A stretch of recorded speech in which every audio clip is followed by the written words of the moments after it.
Okay. So, my story, just so you know, I can really commit to this. Oh, good. Yeah. Okay. I'm a tourist. Yep. I'm still Beau, right? I'm Beauregard, the tourist. You gonna use your real name? Should I use my real name? Try something else. I'm Julia.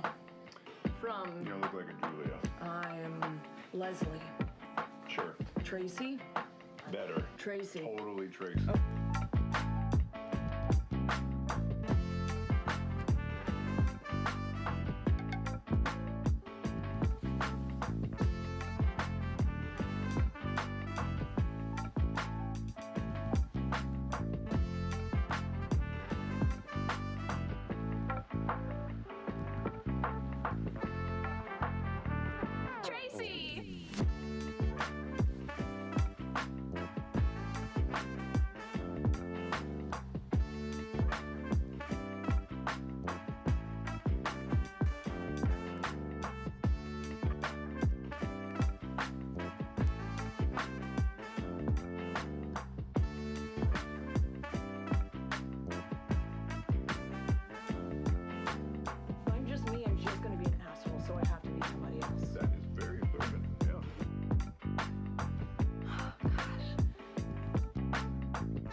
I think it was something deep down inside me that I actually really hate.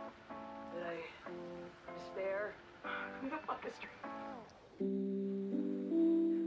Listen, I just wanted to talk to you for a moment. I'm not really good at this sort of thing, but, you know, about what you said. We all get sad.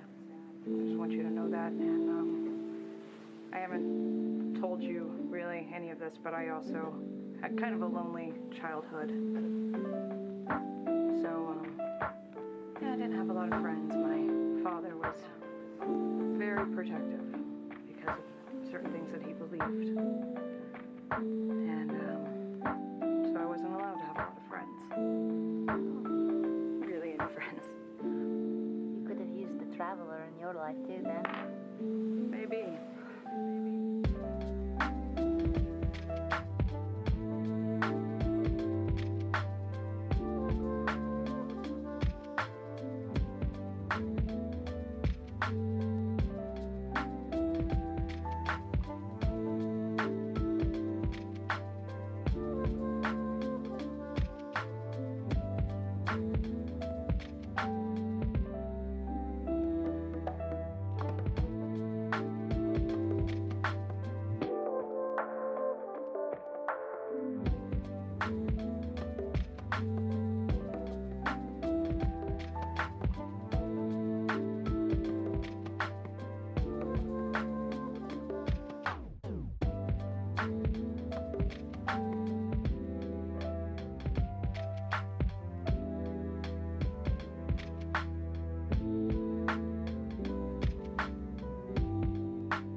Well, hello. I got angry and turned.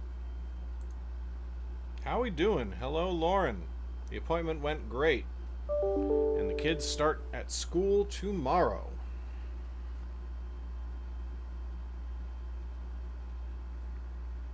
And we are excited about this.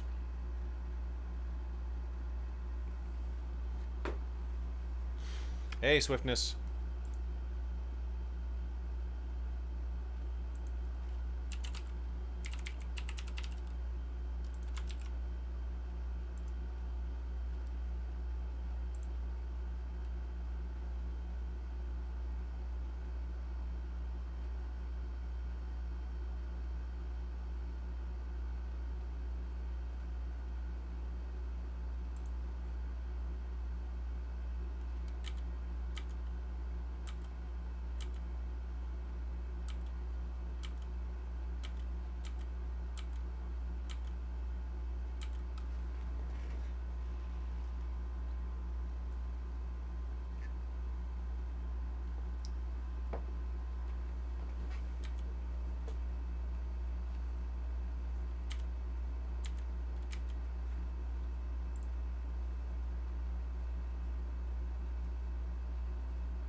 Oh, boy. So, hopefully, I can keep going on this. Aha. Hopefully I can keep going on this until this book is done.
Whiz, bang! Hey, thanks so much for the raid, Callie writes. Much appreciated. How you doing today?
Hello, hello, welcome to the stream. So good to have you.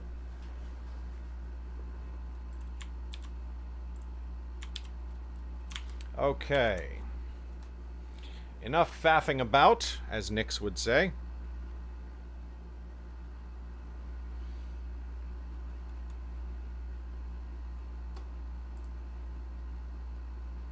Oh, no problem, Nix. Blurp.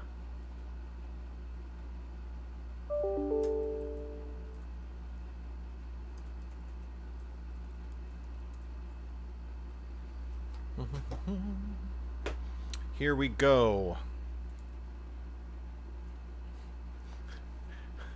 I'm sorry. Is it is it inaccurate to say that because you are British, you use British slang? All right, we're on the final read through of Lifemage Dawning.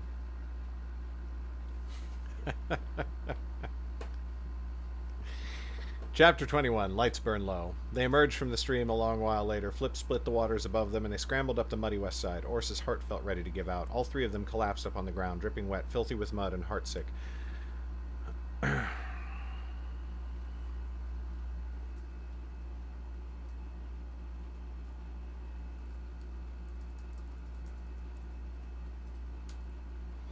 Three of them collapsed upon the ground, dripping wet, filthy with mud, and heartsick. The river churned behind them, slithering against its banks. The forest had thinned around them, but still the trees were too close and too dense for Ors's liking. She imagined shades behind every trunk, watching them, waiting to strike, but she was simply too tired to do anything about it. Sylvan was the first to rise. She pushed up to her knees and slammed a fist into the ground. "That steer," she growled. "That filthy little steer. I should have seen it." Ors rolled over onto her back. The cold was starting to set in, and she began to shiver. "You couldn't have known." "I could have," snarled Sylvan. We know they have agents everywhere. The Lord Prince's closest advisor should have been top of my list." "Oh, certainly," groaned Flip. His face was still pressed into the muddy bank. "Let's go around suspecting treason from everyone we meet. That's a way to live a life." "Be quiet, Flip," said Oris. She climbed shakily to her feet and went to pull him up, but Sylvan turned and sat, her knees up, burying her face in her hands. "I've ruined everything." Her voice shook, and for the first time since Oris had met her, it was with grief instead of rage. She did not weep, but her shoulders shook. That was frightening in a way Oris had not expected. "You ruined nothing," said Oris. "Nothing," said Sylvan. "I'm a mystic, and I betrayed my oath to the High King. That cannot be forgiven." "She forgave your master." "And he is dead," said Sylvan, "leaving us to fend for ourselves, groping in the dark. I tried to be like him, and it has ended in disaster." "It hasn't ended," said Oris. "We have to move. They've likely sent people to search for us, both upriver and down. It'll only be a matter of time before they find us." "Painfully British? It's wonderful. What are you talking about?"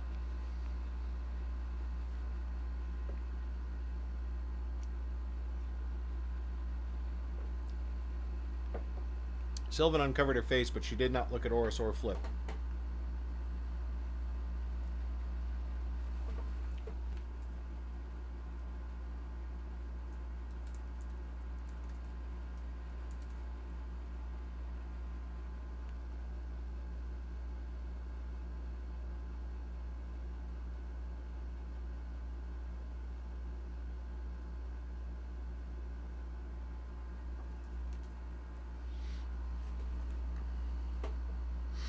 Sylvan uncovered her face, but she did not look at Oris or Flip. She only stared at the icy waters racing past them. Flip was shivering in Oris's grip, and Oris felt her limbs starting to seize up with the cold, but Sylvan did not seem to pay it any mind. Her eyes were unfocused, her gaze a world away. "What in the dark below are we even doing here?" whispered Sylvan. "We have to get back to the sea. We must cast our fate in with the High King, or with anyone who will not handle it as disastrously as I have." Oris went to Sylvan. She seized her shoulders and yanked her to her feet, shaking her hard for a moment. "Stop it," she hissed. "Enough whinging. You may pity yourself when my life is no longer in your hands. Until then, come to your senses and get moving."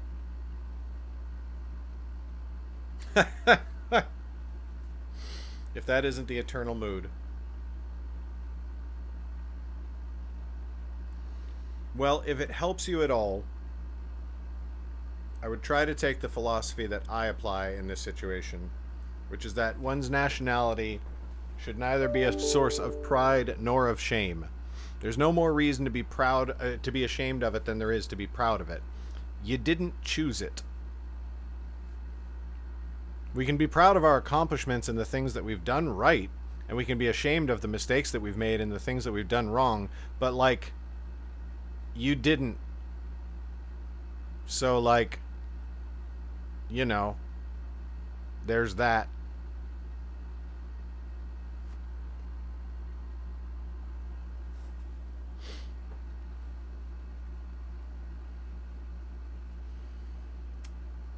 As Oris shook her, a flash of familiar rage came into Sylvan's eyes. That's good, thought Oris.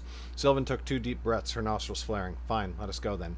We should be able to follow this stream to the Melnar, which we can follow all the way to the Great Bay. No, said Oris, we're not going back to the seat. Sylvan blinked. What do you mean, we must? It is the safest. Nowhere's safe, said Flip, and they'll be expecting us to go back to the seat. They'll hunt us down long before we reach it. We have to head another way, scatter the trail. You're right, but that's not what I mean, said Oris. The seat holds only mystics and the High King herself, all trying to keep me in a golden prison where no one can hurt me and where I can do nothing. I left the seat to learn the truth about myself. I still aim to do so. What do you mean to do? Said Sylvan. Oris knelt and dragged another cloak from her pack. The oiled leather had protected its contents from the dripping water of the river's roof, and quickly she replaced her wet cloak with a dry one. She sighed with relief as it began to warm her skin. We're going to Cabris, she told him, to the orphanage where I grew up. We're going to find out who the old man was who brought me here, and anything else we can learn. Flip's expression fell, and he looked sadly at her. Oris, if they knew anything of where you came from, wouldn't they have told you growing up? Why would they? Said Oris obstinately. I hated it there. They were too busy disciplining me to volunteer answers to questions I never asked. Sylvan slowly shook her head. Oris, it is too dangerous. Idulin was on the side of the enemy, but he can hardly be the only one. Anyone we meet on the way or in the city itself could be another shade waiting to strike. Then you'd better fulfill your oath to keep me alive, snapped Oris. But I'll not be denied this any longer. My life was taken from me before I could decide what I wanted my life to be. I have parents, or had them, in a home, and they took it. Someone knew what I was, and they kept that from me too. No more. If we go back to the seat, the High King will never let me out of her sight again. She certainly won't let me seek the truth. So I'll find it now because it's mine. No one will keep it from me any longer. And there we'll find our answer. The man who brought me there, he'd be able to help me find my power. I know it. She turned to Flip. Are you with me? Flip was swaying on his feet. The magic he had sustained to get them this far had drained him to the point of exhaustion, and his eyelids fluttered. Of course, we can die on the seat, or we can die in Cabris, or we can lie down and wait to die here. What's the difference? Though lying down sounds more appealing right now. Oris turned him around, pulling out a dry cloak from his pack. She pulled off his coat and wrapped him in the cloak before seizing his chin in her thick fingers. I told you in Wellmont, she said. Remember? You don't get to give up. Oris, Sylvan began. She stopped as Oris whirled and marched up to her, stopping barely a hand's breadth away. Their breath misted out, mingling as it rose up into the forest air. That goes for you too, said Oris. Leave if you want, but if you walk beside me, you don't get to give up. Not while I'm still fighting.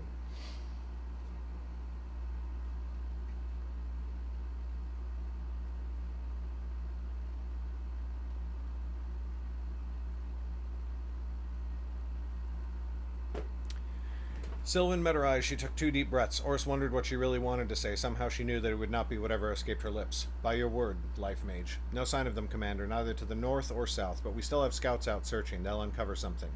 Fine, snarled Barrack. Keep them at it. Give me any news. The captain nodded and then turned to see to her troops. Barrack stalked back up to the top of the giant's crown. There Idulin was pacing, his fingers playing at the edges of his belt, twiddling them nervously. His eyes swept nervously over the bodies of the soldiers all around. His soldiers, thought Barrack, fighters who had followed him and believed in him and whom he had consigned to death. You, snarled Barrack. Idulin's gaze snapped to him. He saw the rage in Barrack's voice and wilted. He had the good sense, at least, to keep his hands away from his sword, but he backed away with wide eyes and hands up in placation. I could have done nothing more, said Idulin. And what exactly did you do? Said Barrack. He did not stop his advance as Idulin retreated. The smaller man was forced to scuttle back, half trotting. Too cowardly to raise a blade against the Lord's greatest enemy. Too cowardly to even join us in the fight. I see no value in your actions at all, nor in your continued existence. Idulin stumbled as he retreated, his foot catching on a stone. He sprawled in the snow, still holding one hand up. The shades around them had stopped, watching the display. Their eyes were on Idulin, and their grim expressions were filled with a disgust to match Barrack's. The mystic sow was right beside her, pleaded Idulin. I would never have been able to strike her down, and then they would have killed me.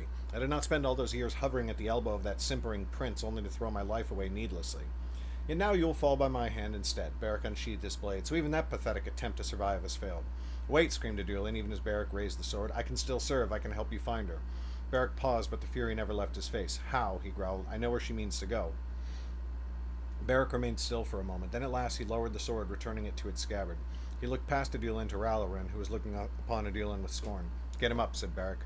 Raloran seized Idulin's collar to haul him up. Sulking, Idulin dusted off the seat of his pants, clearing off the mud and snow. Where is she going? Said Barrack. Cabra, said Adulin. She spoke of an orphanage there. It is where she was raised. She wanted to go there in the first place, but the mystic convinced her to come here instead. Now that this venture has failed, that is where she will go next. Why? Said Barrack. The wiser course would be to go to the High King's seat, where we cannot again strike in strength. There the mystics and the High King would keep her safe, or so they would hope. Oris and Philip greatly mistrust the mystics, said Adulin.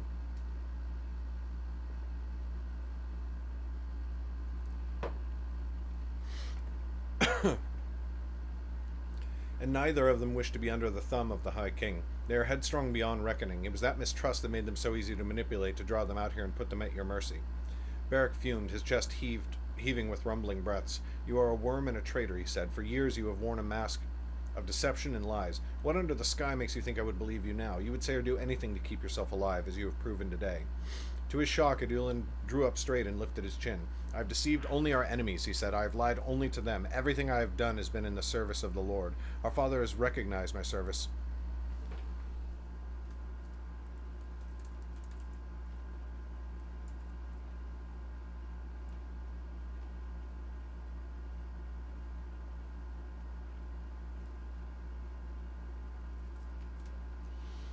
Our Father has recognized me and praised me for it. You call me a coward because I will not throw myself on our enemies' blades, but not all of us are enchanted to survive such a thing. Almost Barrack lost himself. More than anything, he wanted to ram his sword through Adulin's gut.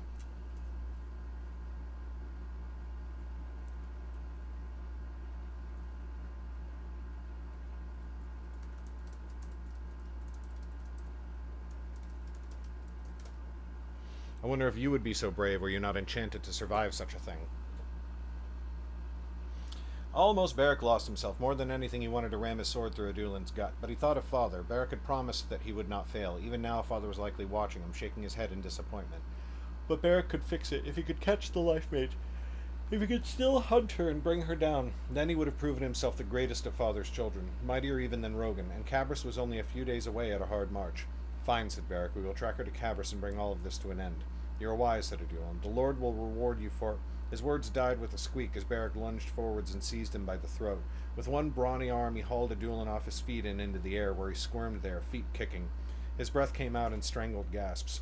When the fight comes, you will not withdraw again, said Barrack. You will not shrink or hide. If you do, you will not have to worry about the Lifemage or her mystic. I will end you first. The Lord turned. His eyes grew far away. This should be its own scene.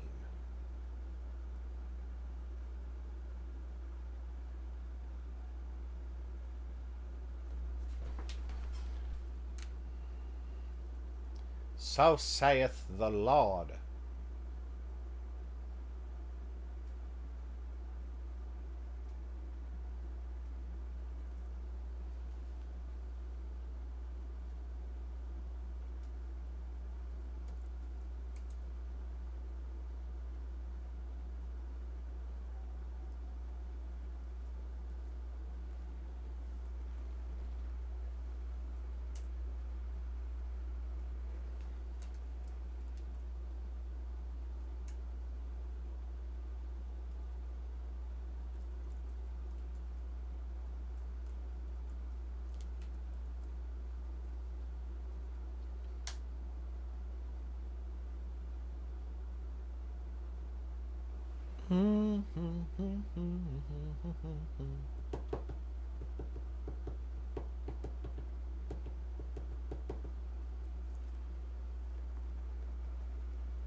The Lord turned, his eyes grew far away and his head cocked as though he were listening.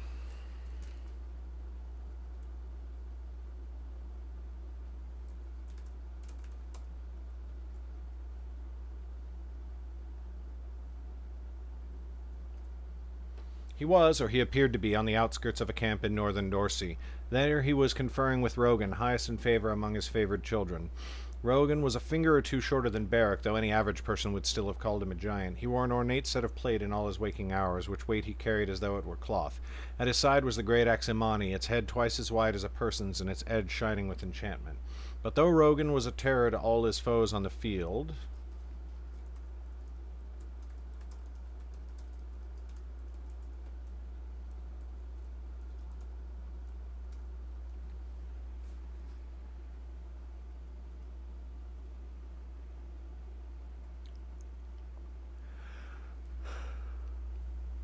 His eyes were soft and his demeanor kind towards his kindred. Now, as the Lord turned from him, his expression turned to concern.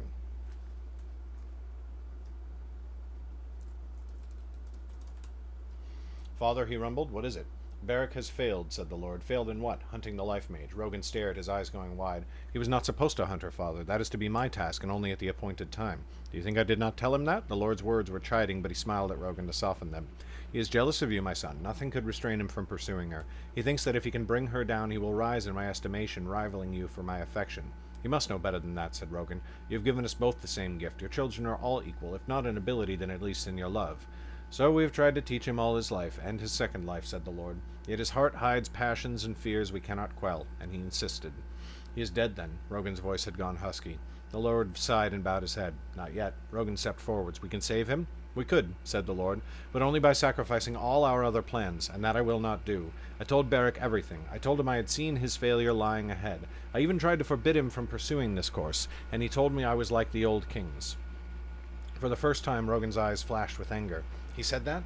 How dare he call—" The Lord lifted a hand and Rogan fell silent. "He was right," said the Lord. "We are all of us trying to build a better world, but we still carry the vestiges of the old. I forgot myself. The High King tried to forbid Oris from her own free will, and she was wrong to do so. I tried to do the same to Beric, and I was wrong to do that too. I needed him to remind me of that. You and I, my son, we foresee and we advise and we warn, but we cannot command. We cannot forbid. We must not. Or what is the purpose of the coming war? To put ourselves on the thrones of those who have broken the world, simply to take their place and continue the same tragedy? Never would I consign myself, or you, or any of our kindred to so much violence and misery for so anemic a dream. I am grateful to Beric for reminding me of that." Now tears leaked at last from Rogan's eyes, mingling with his short, well-trimmed beard. "And I am grateful to him as you are," he said, his voice breaking. "And I am grateful to you for giving me the wisdom to see it. I, too, wear the trappings of the old world, and I find it more difficult to cast them aside than I would wish. But must such a lesson cost us Beric's life? We have lost so many already, Father." "So many," agreed the Lord, "but not too many. This is the price of a free world. We could sacrifice our aims to save Beric's life, but what would his life or any of ours be worth then?" Ugh.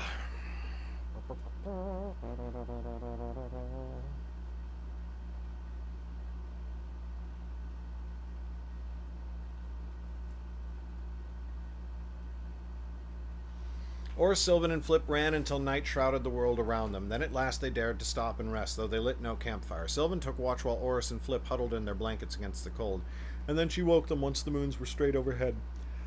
Oftentimes they would stop and look behind, or find a high vantage point to climb to survey the land. They never saw any sign of pursuit, but still the woods were dense enough to keep Oris from feeling any degree of safety.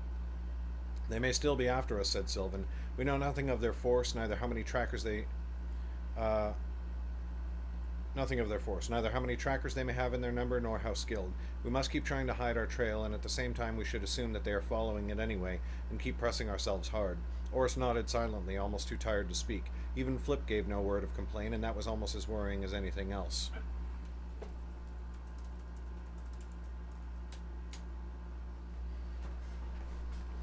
Early on the second day, they reached and then crossed the Melnar, trotting across a stone bridge that was built high above the river. Sylvan allowed them a brief stop to refill their waterskins. "The world's covered in snow," Flip pointed out. "There's fresh water everywhere." Sylvan arched a brow at him. "Oh, forgive me. Did you not want to stop for a rest?" Flip held up a finger. "You raise an excellent point." Beyond the bridge, the land ran flat for a long while, with thickets and brush appearing off into the east and west. They stayed out of the trees, however, for now speed was more important than remaining hidden. And the King's Road hid tracks better than the trees would, for the snow and mud were thick in the woods, leaving deep impressions of every footfall. By the end of the second day, the land began to rise in a ridge to the east. Oris had passed this way before, and she was reasonably certain that the ridge ran south to peter out just north of Cabris, the King's Road skirting its edge the while.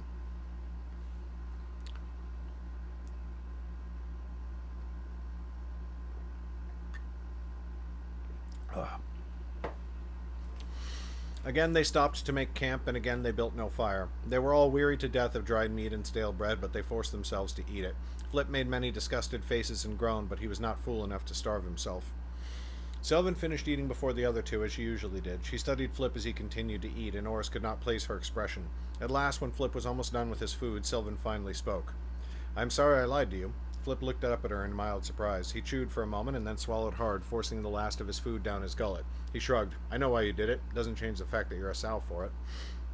Sylvan's jaw clenched, but she said only, "And I am sorry I told Oris before you."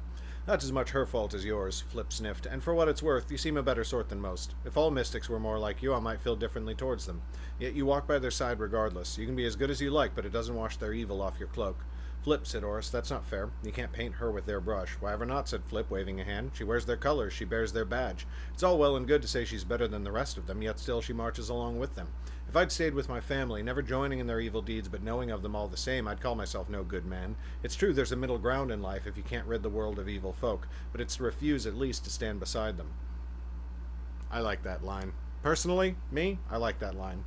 "Yet you'd go back to your family if you had to," said Oris. "And leave the moment I could again," said Flip, "and never let them think I honored them in the meanwhile. Yet you, Sylvan, call the Redbacks battle kindred, the ones who killed my cousin. It's not your fault, but neither is it something I can forget nor understand." Oris gave a frustrated snort and started to speak again, but Sylvan held up a hand to stop her. "He's right." That made Oris pause for a moment, dumbfounded. Even Flip looked entirely surprised. "I am?" he said. "You are," said Sylvan. "There is something else I have not yet told you, but which I told Oris long ago, the night she found out about me. I spoke the truth when I told you of how the mystics killed my parents, but in that truth I hid a lie. I said it to make you think I was on your side, that I had a personal stake for hating the mystics. The truth is that they saved me, or at least my master, Jordell, saved me. My parents were... She stopped, and for a moment their little clearing was utterly silent. Finally she went on. "You come from an evil family. I come from a worse one." Flip scoffed. "You don't know my family." Sylvan's gaze snapped to him. "I am a mystic spy. Of course I know your family. I know things about them you do not. So when I tell you that the worst of them pale in comparison to my parents, I speak with the knowledge and authority to say so." For a moment Flip only stared at her. Oris, too, felt transfixed, for she could hear the fury in Sylvan's tone, and beneath it the pain. "And then Jordell found you," said Oris softly. Sylvan's throat seemed to tighten. She looked at Oris. "Yes," she said, the words coming thick. "When he found me, She stopped for a moment, thinking. "I knew nothing of the world. I knew nothing of his red cloak nor the silver badge on his breast. I knew only what they had told me, what they had made me. A monster, worthless, worth less than worthless. A servant of evil, destined to follow in their footsteps when I was an adult. When it was my turn to twist and shatter the lives of others, for they were shades." Flip and Oris blinked. "They were what?" exclaimed Flip. "Yes," said Sylvan. "Jordell could never find hard proof of it, but he was hunting rumors of the shades for years and years before he finally found them in the Great Rocks.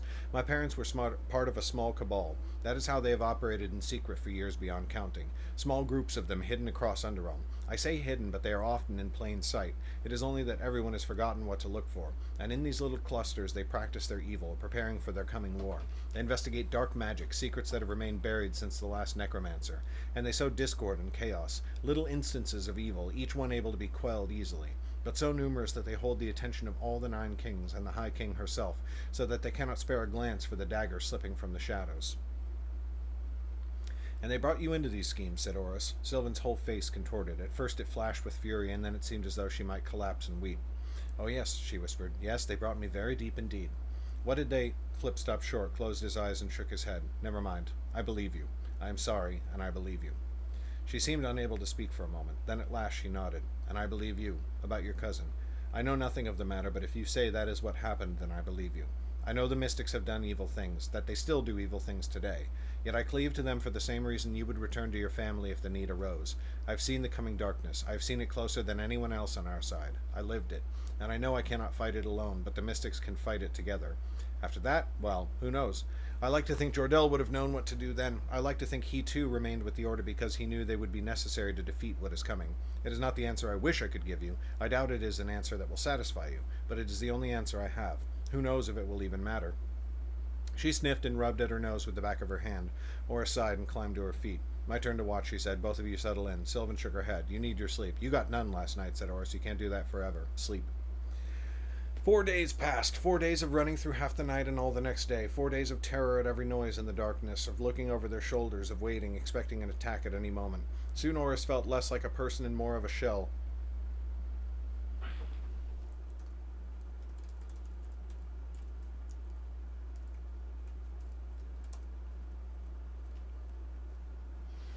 Hey, what's up, RT Gamer Gal? Welcome, welcome. Join us, won't you, for our final read-through of this book. A form stumbling along with no spark of life inside to illuminate it. She moved her feet, but she could hardly remember why. She felt a fear of pursuit, but she did not know whence or why it came or would come. And then on the fourth day... Thanks for the follow, much appreciated. Have yourself a free book at the link I just dropped in chat. That'll get you a free ebook copy of Nightblade, which is the first Underrealm book. It'll just, sink its claws in, get you nice and addicted, and then you'll want to read all the rest of the books. But you're going to enjoy the process, so, do it anyway. She felt the fear of pursuit, but she did not know whence or why it came or would come. And then on the fourth day, they saw Cabbers in the distance. It was near to dusk. The moment they came around a bend in the road and saw the stone walls, Oris stopped dead in the road.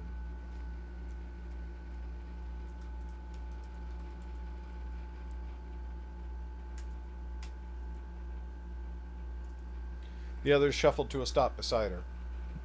Finally, Flip's voice was a croak. There's nothing final about it, said Sylvan, the words dry and cracking. Let us do our business here as quickly as we can and then move on. Our enemy could be right on our heels.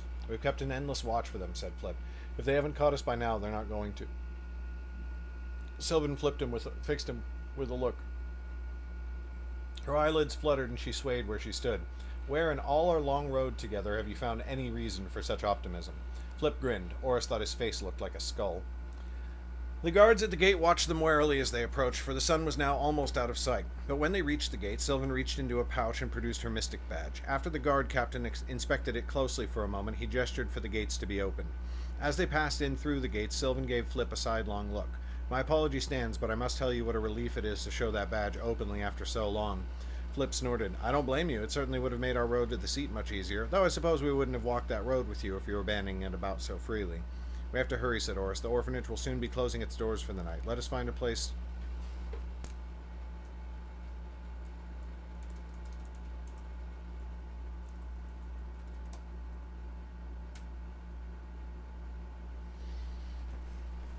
Let's find a place to drop our things. Do you know of such a place? Said Sylvan. Oris grimaced. To be honest, I haven't returned here since I was a child, and I lived in the orphanage then. I know the city's streets well enough, but not its inns. Where's the orphanage? On the eastern side of the city, just north of the Pauper's Quarter. Very well, said Sylvan. Follow me. I know a place. She took them east and then hooked around south. Flip gave a longing glance to the west as they went. What about the Wormwing Inn? He said. I've stayed there before. There's no softer beds in the city outside the mayor's home if they still have that cook. And if they still have that cook, he swallowed hard as though trying to restrain his drool. Sylvan shook her head. The Wormwing...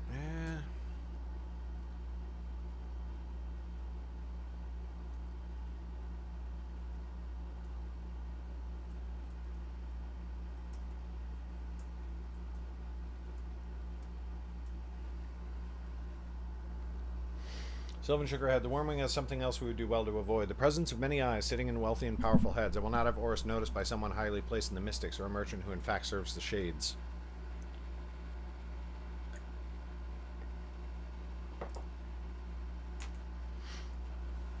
Flip side. I thought as much, but you can't blame me for trying. Oris barely heard them. Her mind was overwhelmed, her thoughts lingering on every alleyway and every door they passed. Some of them were only vaguely familiar to her, like the face of an old friend glimpsed through mist. Some brought a flash of memory that threatened to leave her senseless. There was a launderer's door where she had skinned her elbow. There was a steep stair leading to a second-story apartment, behind which she had often hidden when playing with other children. Awesome, I hope you enjoy it. Her memory was somewhat hazy, but she felt certain she could take them to the orphanage right now. It was just a few spans away, waiting. A sudden powerful urge to do so almost overtook her, despite her earlier words of caution. There it waited for her, its imposing front door all of thick wood, the south wing rising above the rest of the buildings, the high fence to the north, surrounding the courtyard where the children played. She steeled herself and focused on following Sylvan's hasty footsteps, and soon enough Sylvan came to a swaying stop in front of an inn. Oris looked up and read the sign, the table mark. Why is the table marked? Said Flip, the words slurring with weariness. A tally of those who have eaten at it before, said Sylvan. They encourage the practice, if you can believe it. Come. Inside they saw at once that Sylvan had spoken true. It was a lively, cheery place, though the cheer was lost on the three of them, for they could barely remain upright. Oris peered at the tables and saw that they were all covered with deep tally marks. Even as she watched, someone came from a room upstairs, sat down, and pulled out a knife to scratch another tally mark into the wood of their table.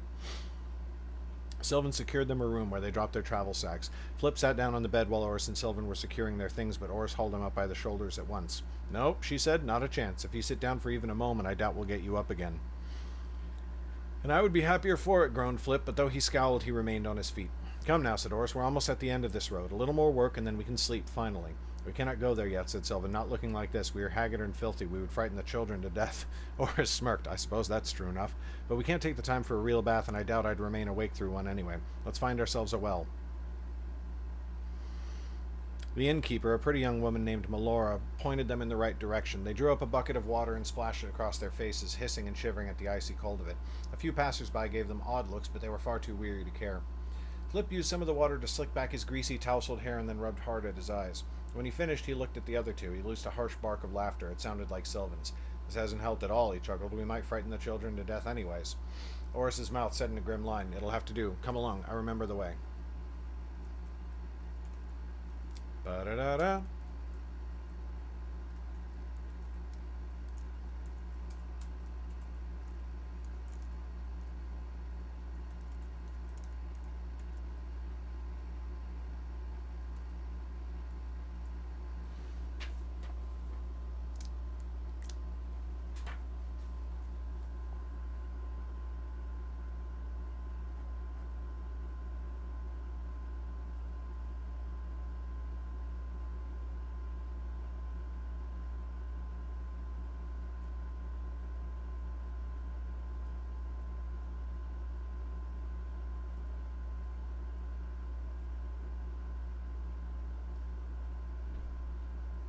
Oh, my family's home.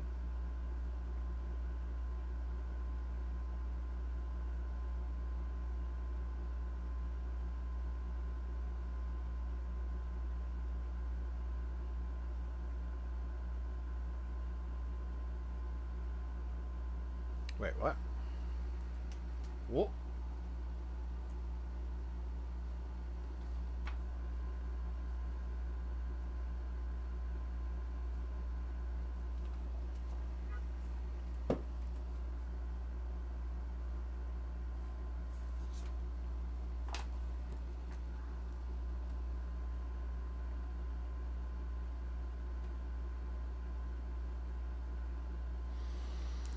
Okay.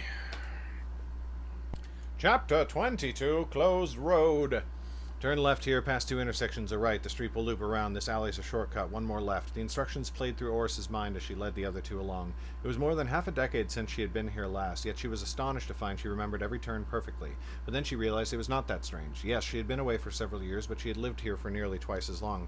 It never seemed that way when she thought back on it. No matter the truth, she felt as though her whole life had been spent far away from this place, far away from Cabris, and her time here as a child had passed like a blink.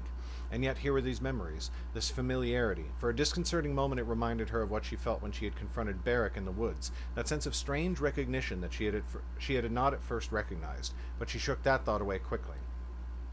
And then, too soon and at last, they stood in front of the orphanage. The door had been replaced, Oris realized. She wondered why. Had it been damaged by some child's prank, or had the wood simply worn away over time?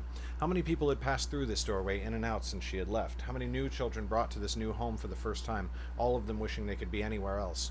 Were any of them truly like me, I wonder? Did any of them have parents and a home they were taken from, waiting for them to return? Oris? She shook herself. There beside her was Sylvan, her expression one of worry and slight impatience. But Flip only looked a little sad, though he tried to smile at her through it. He placed a gentle hand on her arm. We're here, he said. Go on.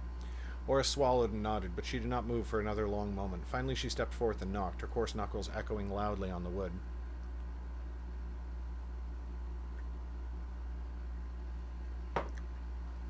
At first there was only silence. Then from inside the shuffling of feet. At last the door cracked open slightly and a face peered out at them. Flaming red hair bound back in a tail, though it frizzed valiantly under the restraint. And beneath it a young pretty face with light brown eyes. Those eyes slowly grew wider as they took in Oris and the others. Oris was shocked to realize she did not recognize the woman, and then she wondered why she should be shocked. May I help you? Asked the woman. Her voice held a slight Dulmish accent that was at odds with her headish looks. We're sorry to disturb you, said Oris. I grew up here. I am visiting for the first time since I left. It has been a very long time. The woman blinked twice. The door opened a few fingers wider, and she smiled politely. In that case, welcome. We will soon be putting the children to bed, but I would not take up much of your time, said Oris. Excuse me. Aborted burp. She stopped as a wave of dread struck her. She realized she had no idea what the answer to her next question would be, and it meant more to her than she had thought it would. Is Matron Fleda here? The woman barely reacted at all. "She is upstairs," she said simply. If she saw the relief wash through Oris, she did not remark upon it. "I can fetch her if it is her you would like to speak with." "Please," said Oris, her voice weak. "Your name, please?" "Oris. Of any family?"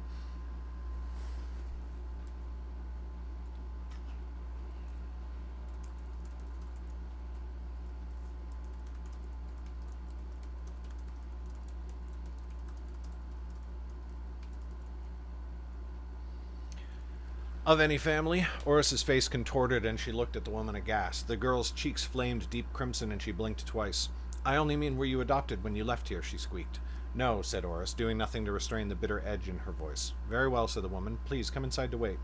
They did so, stepping off into the waiting area just to the left of the door. There were 4 chairs and a bench there, thinly cushioned and not very comfortable. Oris longed to sit, but she thought she might collapse into sleep straight away. She became gradually aware that Flip and Sylvan were staring all about the place with wide eyes, peering curiously down the hallways left and right. Straight ahead was the hall leading into the dining room, and there were many tables and chairs visible from where they stood. A few children sat there, finishing what looked to be the last scraps of the evening meal before bed. 1 or 2 of them looked curiously up at the new visitors, but after a moment's study they returned their attention to their food. Oris and her friends hardly had the look of adults come to adopt a child, and so they mattered very little to the children who lived here. A faint smile was playing at the corners of Sylvan's mouth. Flip was looking unabashed at everything, thumbs hooked in his belt as he paced around, scuffing his feet on the stone. Oris frowned. "What are the 2 of you looking at?" "Oh, nothing in particular," said Flip. "So this is where it all began, is it?" "No," growled Oris. "It began earlier somewhere else with a real family, but I can't remember any of that." "It looks pleasant enough here," said Sylvan. Oris sighed. "It could be, sometimes. They had to be strict, but they were never cruel. None of us wanted to be here. Not the children, at any rate, and I doubt the faculty loved it too much more than we did. But that was because of why we were here rather than anything about the place itself. They did the best they could." "Where did you live?" asked Flip. For some reason she could not name, Oris felt her cheeks flush, and she ducked her head. "Off this way," she said, pointing. She led them down the right-hand hallway to the dormitories. It reached a wall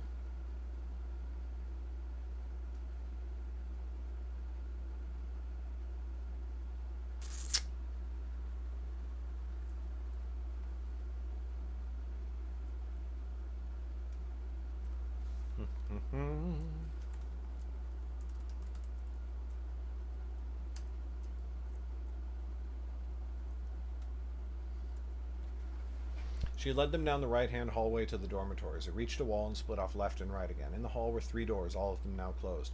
To the right, the hallway ended in the staircase leading up, and to the left it ended in a door leading out to the courtyard.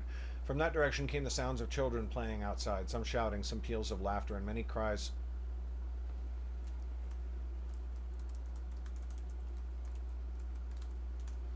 Some shouts, some peals of laughter, and many cries of instructions and argument. The sound of youth engaged in debate of the utmost importance, such as who was current king of the rock and whether her friend had in fact struck her down according to the rules. "Which dormitory were you in?" said Flip, pointing to the 3 doors in front of them. "They divide the children up by age and move them along according to the room they have," said Oris. "The youngest children are in that room, closest to the stairs, for they're most likely to need the faculty's help in the night. Middle children in the middle room and oldest to the left. So I lived in all 3 rooms at one point or another, but I wasn't in the older children's room very long before I left." "You said you were not adopted," said Sylvan. Oris shook her head. "Why did you leave then, and when?" "Ran away," said Oris simply. "I'd only seen 14 years, but I was already the tallest child here, and as tall as most of the faculty. And, well, as I said, they did their best, but as I also said, none of us wanted to be here. Mayhap I was too foolish to know how good I had it. Mayhap I was foolish enough to think I could be truly happy out there." She glanced again at the door leading to the courtyard. "They'll all be outside, fighting to stay awake until the faculty force them to go to bed. Come." She led them to the middle dormitory, but she stopped just inside the doorway. There were 3 rows of beds, the feet of them all pointing towards the door. Oris frowned. They rearranged the beds. "I liked it better before. I wonder if they found—" In the back corner of the room she knelt and probed a stone with her fingers. It shifted slightly. She tried to push her fingers around the sides of it, but they wouldn't fit. She frowned. "My hands used to be smaller. But it looks like they never fixed this."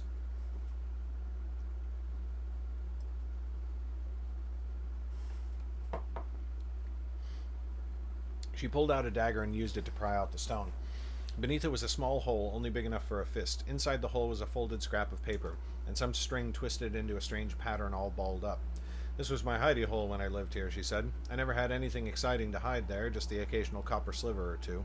And when Matron Fleda threatened to take my amulet away, I'd hide it here. It was mine. She wasn't supposed to take it from me." For just a moment her hand extended, fingers reaching for the paper and the string, but then she stopped. Slowly her hand withdrew. Looks like it's someone else's now. Here. Flip stepped forth and pulled 5 gold weights from the purse at his belt. He dropped them into the hole with a clink. Let's make the little one faint next time they come to hide something here. Oris and Sylvan both chuckled. But then there came the sound of footsteps from the hallway. For a moment Oris again felt like a child trying not to get caught. She hastily replaced the stone and stood, placing herself between the hidey hole and the door.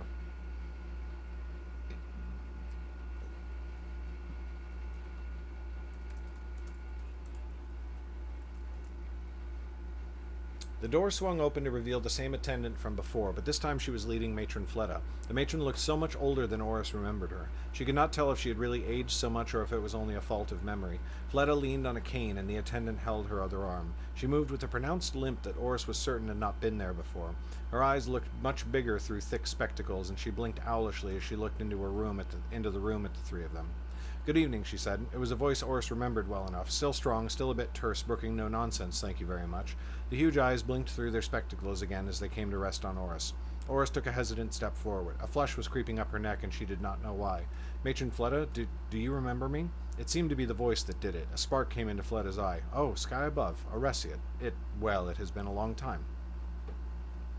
And once more Oris was a child. She dropped her gaze to the stone floor and fought the urge to clasp her hands behind her back. "Yes, it has, Matron Fleda."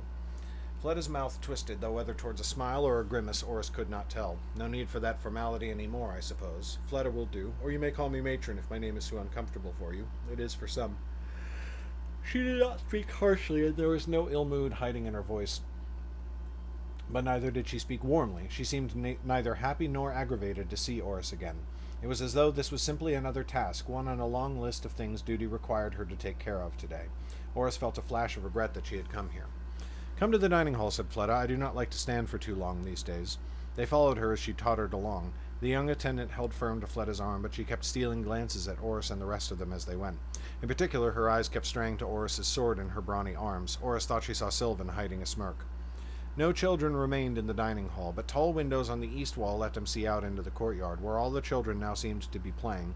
They sat at a table near the entrance, Fleda sinking onto her bench more heavily than the rest of them. Oris sat across from her, facing the window. Her gaze strayed over Fleda's shoulder to the children running about outside, and she forced herself to focus. "Well," said Fleda, "it has been a very long time, as I said, and I doubt only pleasure or fond memories brought you back to this place. How can I be of help to you?" Oris's jaw clenched, but she forced herself to speak. I have some questions about my past, about when I was brought here. I never thought to ask them while I lived here, but they have become important." Fleda's brows shot for the ceiling. "Important? Well then, my memory is not what it once was, but we have many records. What do you want to know?" Oris glanced at her friends, but they only looked back at her. This was her journey. She had brought them along. It seemed the questions would have to be hers. "I want to know how old I was when I was brought here," Oris began, "and if you have anything in your records about my amulet, I would like to know about that as well." "Ah, yes," Fleda's mouth puckered. "That amulet." The three of them shot up straight on the bench. "You remember it?" said Oris. "I had it when I arrived at the orphanage, didn't I? Who gave it to me? What did they say about it?" Fleda slowly shook her head, and her answer came slow as well, infuriatingly slow to Oris's mind. "No, Aresiat, I do not remember any of that." Oris frowned, but Fleda continued.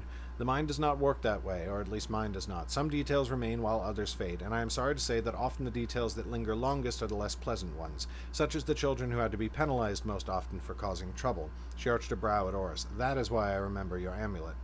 Oris had gone stony. "You were never supposed to take the amulet from me," she said, fighting not to growl. "It was mine, my one thing." "And what were we supposed to do, Aresiat?" said Fleda. "Once you got something into your head, you never listened. Never. It mattered not what anyone else said, what the rules were that everyone else had to follow. You did not care if we reduced your meals, and of course we would not starve you. We have never been in the habit of throwing children into a constable's cell for disobedience, though mayhap we should have considered it." Oris could hear the jest in her tone, but she did not smile. Her brow only furrowed deeper. Fleda sighed and shook her head. "Never mind," she said, all humor fading. "I have no interest in reviving old arguments, and I doubt you do either." She turned to the attendant, who had been watching the conversation wide-eyed. "Hyla, would you fetch the logbooks from, it would have been 1295, would it not? Octus, if I recall correctly, though I might be a month or two off in either direction. I recall it was an unusually warm summer." "Of course, matron," said Hyla. Hastily she rose from the table and withdrew from the room. Oris thought she looked grateful just to get away from the awkward situation.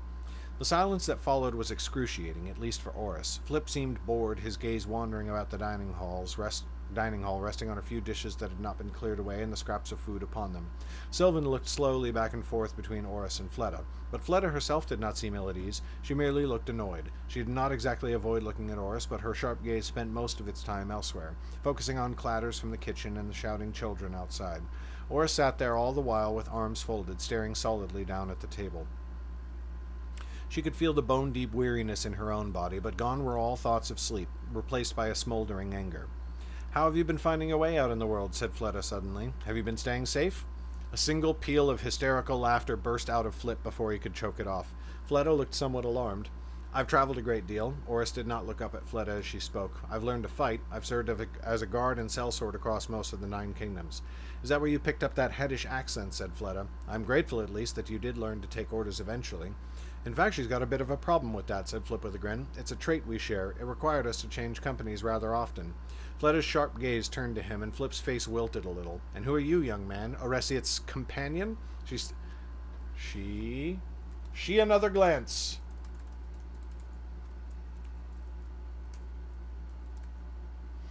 She gave another glance at Oris and then at Sylvan. "Or I suppose not. A friend, then. You seem like the sort of company she would keep. I shall ask you to speak properly under this roof. She has a bit of a problem, not she's got." Yes, madam," stammered Flip. "Matron, thank you."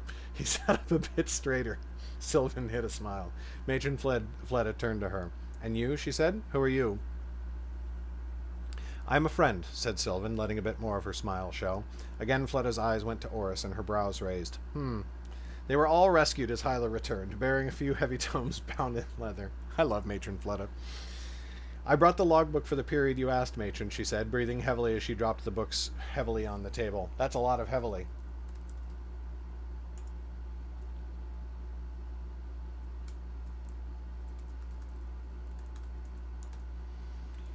"And I brought the ones before and after, just in case." Fleda gave her a thin smile. "You were dutiful as ever, Hyla. Thank you." She pulled off her wide spectacles and replaced them with a smaller pair that did not make her eyes look quite so large. With Hyla's help, she pulled out the middle logbook and flipped through it. Though her fingers were wrinkled and crooked, she turned the pages with the sort of ease that only comes with decades of practice, her eyes flitting to the date markings in the corners. Under her breath, she muttered to herself, "No, no, no. Ah, here, yes," and then Britain and Eunice. Suddenly she stopped, tapping the page with her forefinger. "And there we are, the day you arrived." Oris could not help herself. She leaned forwards to look at the page, but the ink was somewhat faded with time, and she could not make it out upside down. "That is the log for it?" "I should say so," said Fleda. "I wrote it in my own hand. It has always fascinated me, the way that words we have scribbled, even if we think nothing of them at the time, can spark such vivid memories. I remember where I was sitting when I wrote this. I remember the smell of the air." She leaned in a bit closer, tracing the lines with her finger. "Well," she said at last, "I can answer some of your questions, it seems. Your age was reported as 5 years when you came here, though such reports are not always accurate. It does indeed appear that you were admitted with the amulet already in your possession. It does not say who gave it to you." "That's all right," said Oris. "I remember who gave it to me. I only want to know if he's the one who brought me here as well." "Well, we have the name of the man who brought you," said Fleda. "It was, a smudge here. Lewis? No, Lois." Sylvan shot up straight on the bench. "Lois? Lois of the family Rankin?" Fleda looked up, blinking hard and surprised. "That is indeed what it says here. Why? Do you know the man?" Sylvan looked suddenly like a puppet whose handler had dropped her. She sagged, and it was as though the weight of all the long miles behind them, which she had been holding at bay, pressed down on her at once. After a moment she rose from the table and walked away, out of the dining hall and towards the orphanage entrance. Oris and Flip shared a troubled look. "Go after her," said Flip. Oris nodded and went. When she came to the entryway,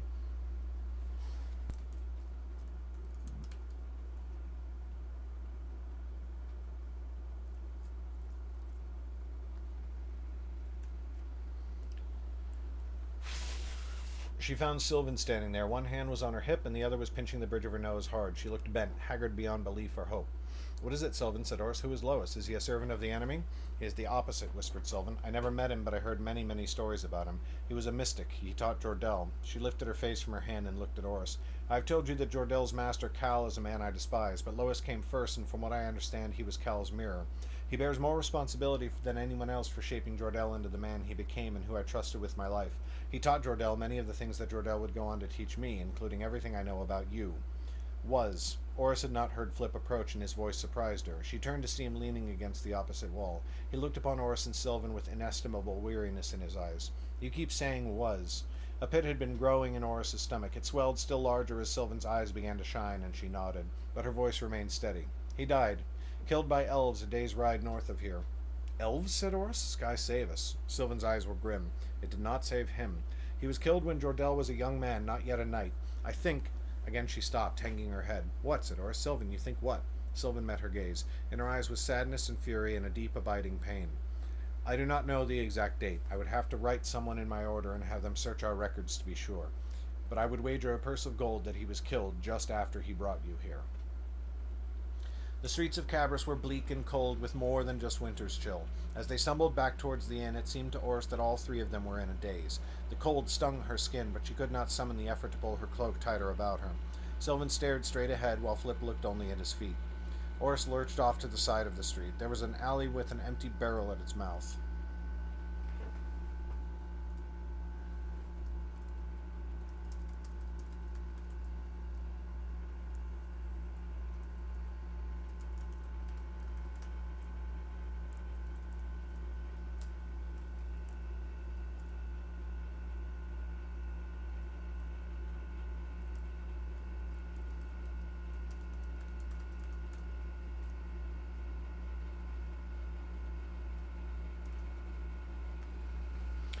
Oris gave a piercing scream of rage and lifted the barrel, flinging it down the alley where it shattered to kindling. A few passers-by paused and stared at her, but when she met their gazes, they swiftly ducked their heads and carried on. We should try not to attract attention, said Sylvan, but she could put no heart in the words. What does it mean, said Flip quietly. What does what mean, snarled Oris. It has to mean something, said Flip. It has to. This Lois, he discovers what you are, he brings you here, and he's killed straight away. And he's killed by elves? You can't tell me that's a coincidence. We cannot tell you anything else, said Sylvan. They are elves. But they must have known somehow, sputtered Flip. They must have...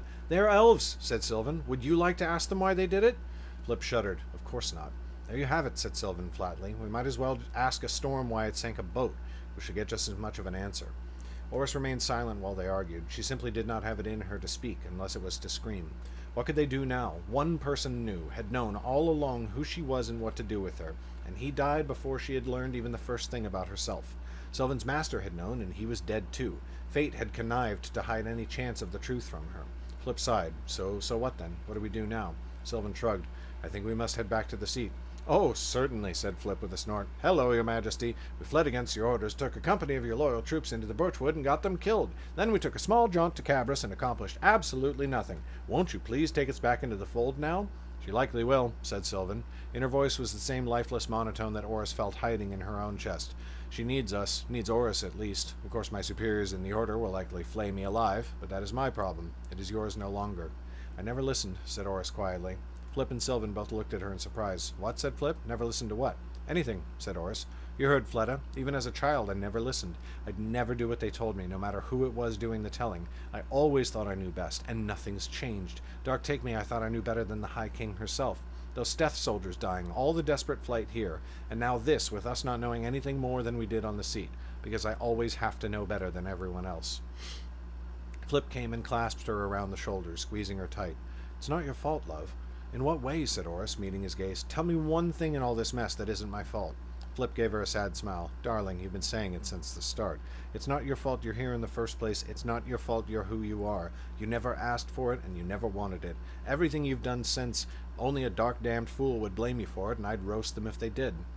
She felt a hand on her arm. It was Sylvan's. The mystic's grip tightened for just a moment. You would not let me take all the blame for Adulin's betrayal, she said softly. You do not get to take all the blame for yourself now.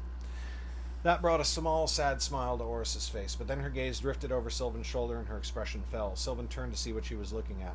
There, just a little ways off, was the inn where they had left their things. Surrounding the inn was a little crowd, all of them milling about and murmuring. Oris saw the red leather of the constable's armor. The lawmen were trying to push the onlookers back. Flip saw a man heading away from the inn and hailed him. Friend, what's going on over there? The man turned to look at them. He was balding on top, with a fringe of hair that stuck out wildly and a mustache like a broom nailed to his face. I like that line. I like that line quite a lot. Only just heard of it myself. Say it was a slaughter. Came crashing in and killed everyone there, the guests and everyone, just having a drink. Innkeep only lived because she was in the privy. Say there were blue cloaks, but everyone sees blue cloaks these days when something goes wrong. But then he looked at the inn again, and his eyes widened with fear. Then again, most times a whole inn isn't murdered. You think it could really be those shades? Oris, Flip, and Sylvan looked at each other. Flip's eyes were almost as fearful as the old man's. Sylvan's jaw was like iron. Idulin was in the Lord Prince's council, she said. He heard of your amulet and the orphanage, said Oris, and then they were all running.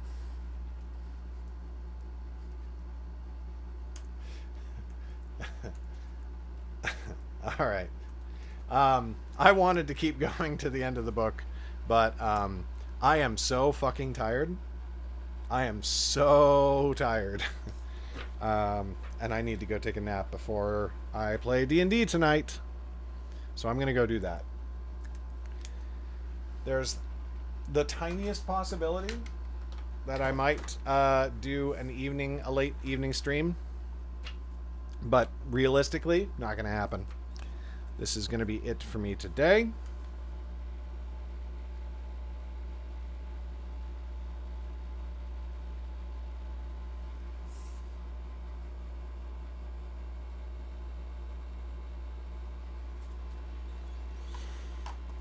Oh, God, yes, Lauren, please, go sleep.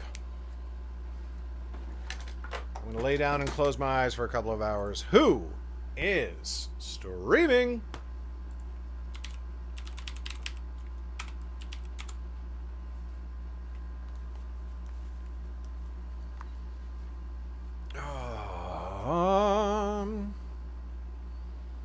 Hey, Joe Plays Violin is streaming. Delightful person. Oh my God, shut up, Twitch. So bad.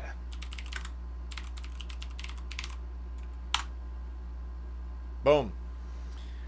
Tiny little raid for Joe Plays Violin. She's got 2,300 viewers right now.